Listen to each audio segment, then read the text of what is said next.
Eugenio Benetazzo, prima la vedevo con un sorrisino ironico, non certo felice, che guardava, osservava. Che cosa vuol dire riguardo? Ho sentito parlare di rinascita o rilancio del Paese attraverso il ricorso alla spesa pubblica. Un'economia fisiologicamente sana, una nazione sana, si può attribuire in tal senso questa dicitura se esclusivamente la crescita avviene attraverso consumi ed investimenti fatti dal settore privato ed occasionalmente interviene la spesa pubblica per supportare momenti di difficoltà o passeggeri o che si manifestano ciclicamente. Purtroppo è triste dirlo da tecnico, nonostante abbiamo una platea innanzi a me di esponenti della politica, ma la ricetta per questo Paese può scaturire solo ed esclusivamente attraverso da una operazione di finanza pubblica straordinaria che produca un effetto shock fiscale di portata probabilmente storica. Vuol dire? Che tradotto vuol dire? Significa un intervento tra 150-180 miliardi che si può al momento effettuare solo intervenendo su tre grandi aree tematiche del Paese. Il primo è il welfare, il secondo sono le pensioni, il terzo è la ricchezza degli italiani, quindi la famosa patrimoniale. Quindi un'operazione una tantum che non può di certo fare nessuna forza politica per l'ovvio ritorno che non avrebbe in termini di consenso elettorale e che probabilmente arriverà calata dall'alto attraverso un'autority sovranazionale, sostanzialmente la ricetta greca e cipriota che abbiamo già visto. Esatto. Per chi è a casa, seguite con attenzione quello che sta accadendo in Grecia perché è un grande laboratorio sperimentale vivente. Ma adesso di Grecia non si parla più, non so se... No, un momento, non parlano i media nazionali, nostri, al di fuori dei confini italiani se ne parla e come? Proprio perché si sta vivendo sulla pelle di un'intera popolazione un grande esperimento di politica monetaria ed economica imposta dall'alto senza alcun tipo di decisione che va ad impattare proprio sulle pensioni. Lo dico per chi è a casa che si renda conto che cosa il governo Tsipras dovrà andare a approvare nelle prossime settimane. I problemi della Grecia non sono poi tanto così diversi da quelli italiani, hanno dei driver di crescita diversi, però in termini quantitativi sono medesimi, al pari anche di quelli che magari possiamo trovare in Spagna. Eugenio, con la differenza che il debito pubblico greco rispetto al nostro è proprio una sciocchezza. Tra l'altro, in quel caso non è una questione, in quel caso non è una questione quantitativa ma qualitativa. Certo. Per le pensioni greche, che a mio modo di vedere è quello che succederà in Italia tra massimo 3 anni e mezzo, proprio per una questione di insostenibilità finanziaria, faranno un'operazione tabula rasa, cioè ci sono fasce della popolazione che hanno pensioni particolarmente corpose, prodotte a fronte di montanti contributivi privi di contribuzione effettiva ma solo figurativa, proprio come abbiamo in Italia, quindi si va dai 1.500 ai 2.000 ai 3.000 euro, e poi pensioni sociali che anche in questo caso qui che sono state erogate per clientelarismo o per consenso elettorale. Senza contributi. Operazione tabula rasa, tutte azzerate, e verrà erogata una pensione per tutti, pari al 60% del reddito netto medio greco calcolata dalla relativa Istat greca. Quindi la logica è: diamo una pensione uguale per tutti, a prescindere dal fatto che uno sia stato un top manager o un bracciante agricolo, in maniera tale che la popolazione abbia la capacità di poter sostenere una vita decorosa in età una volta che si ritira dal lavoro. E questo farà decadere tutti i meccanismi sia di calcolo che anche di approvvigionamento contributivo, perché si trasformerà in una sorta di nuova imposta. Quindi anziché pagare i contributi a relativa INPS greca, verserò nella fiscalità diffusa attraverso un'imposta che mi verrà calcolata attraverso una nuova aliquota, e io quando andrò in pensione percepirò un vitalizio paritetico a quello che poteva avere. Questo stanno facendo in Questo Grecia. è quello che dovrà approvare il Parlamento greco. Attenzione! su istanza della Commissione europea e delle pressioni avute dalla BCE per il famoso prestito ponte che hanno avuto di 7 miliardi la scorsa estate, che prevedeva nel giro di 48 ore la siglatura di quel famosa trasformazione epocale, cioè sostanzialmente avevano dovuto fare in 2 settimane quello che non hanno fatto in 20 anni. Lo stesso tipo di ricetta verrà intercalata dall'alto anche per l'Italia, perché le dinamiche di crescita, di deterioramento economico, di insostenibilità finanziaria per le famiglie e per lo Stato ce l'abbiamo anche noi. Faccio quest'ultimo inciso e dopo vi rilascio la parola. Prima nel servizio che abbiamo visto si faceva menzione la piccola e media impresa o l'imprenditore di famiglia che era in difficoltà, che la banca l'aveva abbandonato, sì, è uno dei tanti esempi, che era oggetto di oppressione fiscale e così via discorrendo. Verissimo, su questo nessuno può mettere voce e contestazione, però pochi purtroppo si soffermano a ricordare come il modello di crescita economica che abbiamo avuto noi italiani e in particolar modo noi veneti del nord-est si sia basato sul cosiddetto capitalismo familiare. Che cos'è il capitalismo familiare? È un modo di intraprendere impresa caratterizzato da una grande vocazione imprenditoriale, cioè tanta voglia di fare impresa e dotazione di capitale molto modesto contenuto. Questo ha prodotto nel lungo termine che cosa?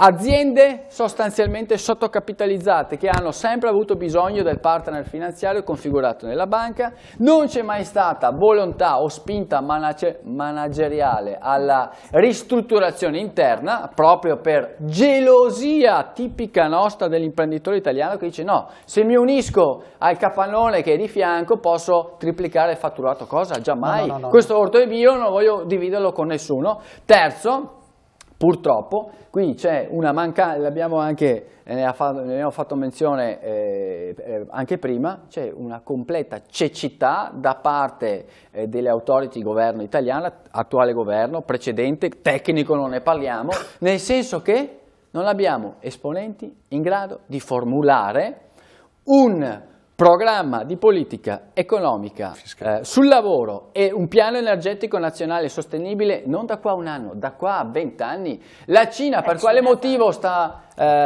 sorprendendo il mondo nonostante il deterioramento economico? Perché hanno varato a inizio anno il 16° piano quinquennale, cioè loro stanno pianificando come dovrà essere l'economia dal 2016 al 2020 con opere infrastrutturali di portata epocale, senza poi andare a dimenticare quelli che sono poi i riverberi nell'indotto di tutti gli anni. Noi invece non solo non navighiamo a vista o senza, siamo proprio fermi, nella speranza che arrivi o un nuovo messia o, come mi auguro io al pari di tanti altri colleghi, che arrivi finalmente la Troica, la ricetta interposta dall'alto, perché è l'unico modo per risanare il Paese. Purtroppo l'attuale scenario politico che abbiamo in Italia, con le proliferazioni di forze che ci sono state, non sono in grado di proporre un'alternativa. Nessuno. Basta che andate a leggere i relativi programmi elettorali o le relative proposte. Sentiamo adesso cosa è avviata la politica. Prima dove Bortolami che doveva dire qualcosa. No, se ti ricordi bene Elena, qualche puntata fa proprio parlavamo un po' su di questo.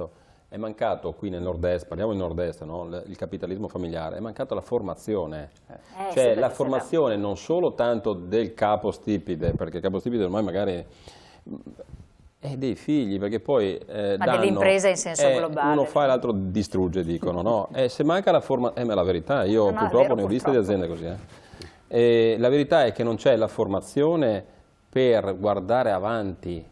È gente che si metteva a lavorare 15 ore al giorno, ma non sapeva perché tanto andava tutto bene.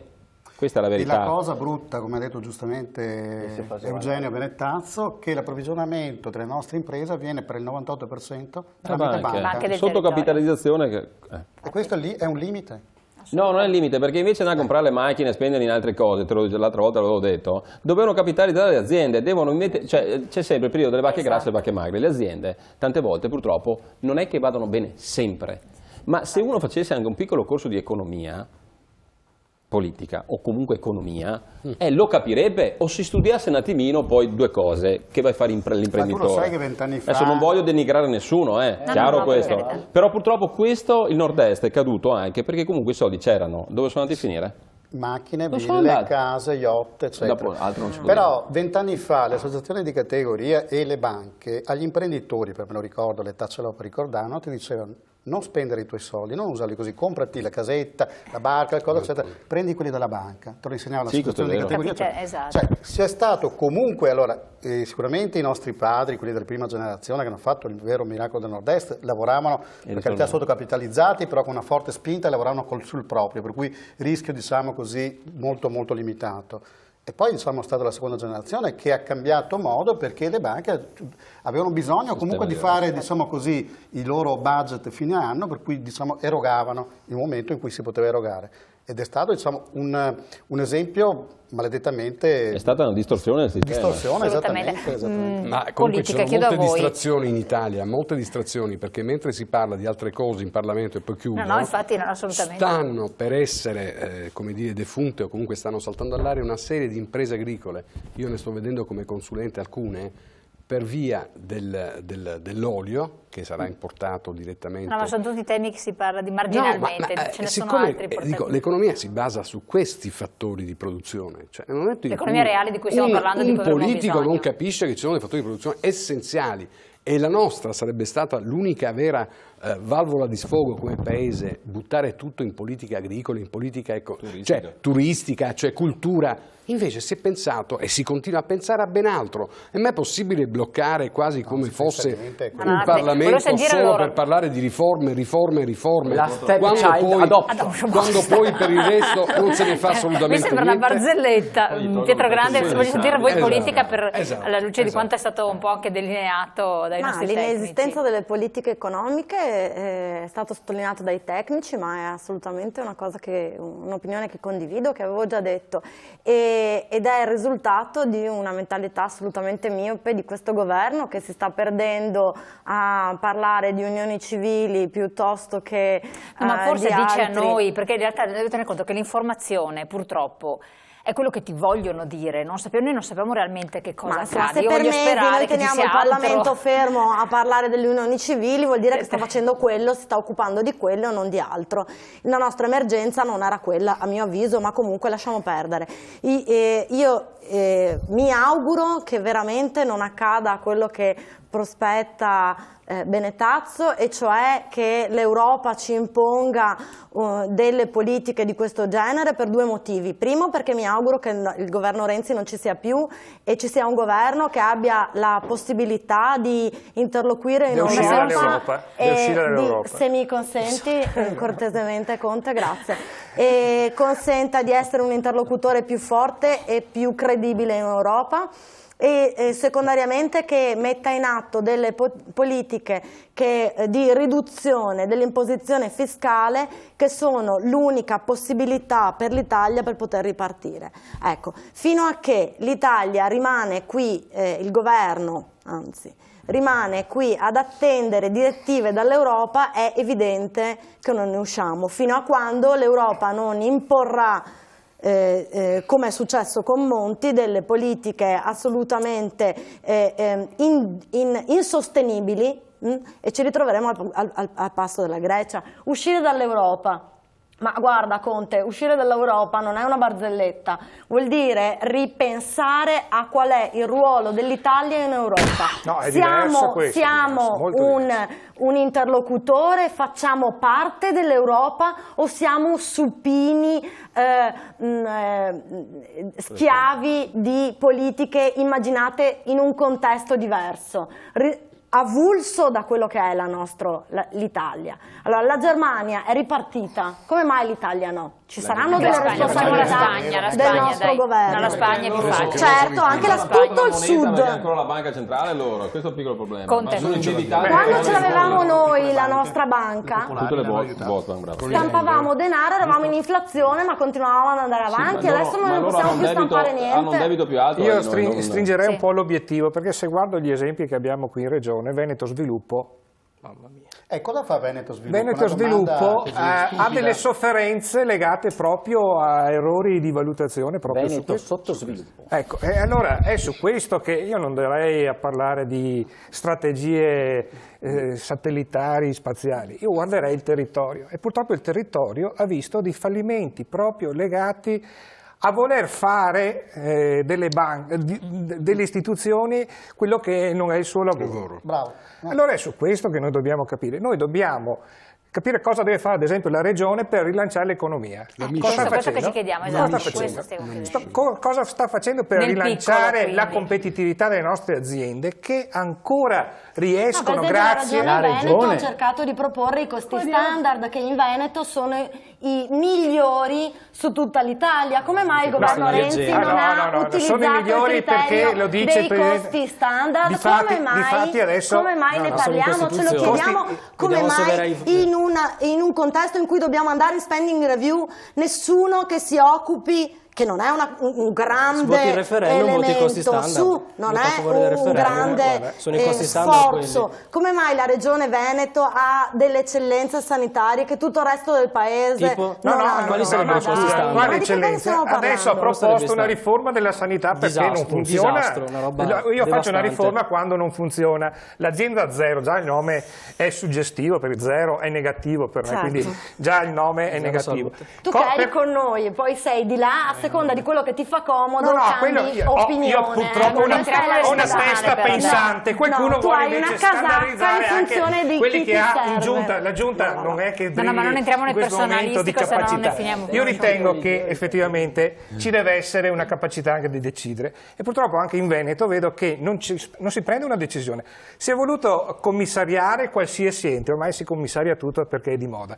Si vuole rivedere i project, sicuramente nel passato abbiamo brutti esempi, ma non so dove si trovino i soldi. Si è voluto appunto costituire una commissione che sta verificando tutti i project del Veneto, però nel frattempo il mondo va avanti e le opere sono ferme, forse non servono, ma quando un grande piano Marshall è legato proprio a un rilancio con opere pubbliche, con un rilancio di un'economia che deve essere rilanciata. Io ho la preoccupazione è che il Veneto non brilla di capacità No, il anche Veneto politica. ha la zavorra di tutto il resto che gli viene scaricato. Allora, il Veneto deve essere la motrice dell'Italia e continua a lavorare e ha la tassazione più diffusa e più elevata, perché se andiamo a vedere la tassazione pro capite teorica è una, la tassazione reale è diversa, perché quando vediamo che al nord o comunque in tutto il settentrione le tasse vengono pagate regolarmente, facciamo delle verifiche sulle evasioni fiscali. Anche questo è un problema, è una cosa così impegnativa per il governo? Ci vuole un po' di coraggio. Io ho visto che dopo i risultati della Catalogna qualcuno a livello politico si è posto in maniera diversa nei confronti dello Stato centrale. Qua dopo è un risultato sicuramente che non mette dubbi perché ormai è monocolore e quindi non ci sono più giustificazioni. Il Veneto non ha più parlato. Ok, allora dobbiamo andare in pubblicità, poi devo sentire appunto anche Rocco, poi ritorniamo sulle questioni sempre però sono strettamente correlate, politica e economia, sì. Pubblicità rapidissimi, pochi secondi.